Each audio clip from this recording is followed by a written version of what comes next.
Praise the lord. November 13వ తేదీ 2024. ఈ రోజు దేవుని వాగ్దానము. భయపడకుము, ధైర్యము తెచ్చుకొనుము, నీ దేవుడైన యెహోవా నీ మధ్య ఉన్నాడు.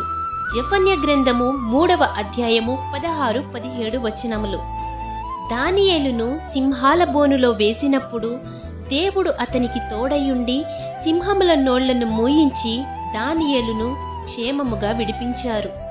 ఆపత్కాలమందు సమస్యలలో చిక్కబడి మిమ్ములను విడిపించగలిగిన యెహోవా దేవుని సహాయము కొరకు మీరు మొరపెట్టగా ఆయన మీ మొర ఆలకించి ఆకాశము నుండి ఆజ్ఞ ఇచ్చి తన వాక్కును పంపి మిమ్ములను శ్రమల అన్నింటిలో నుండి విడిపించి మీ మధ్య మీకు తోడుగా ఉంటారు.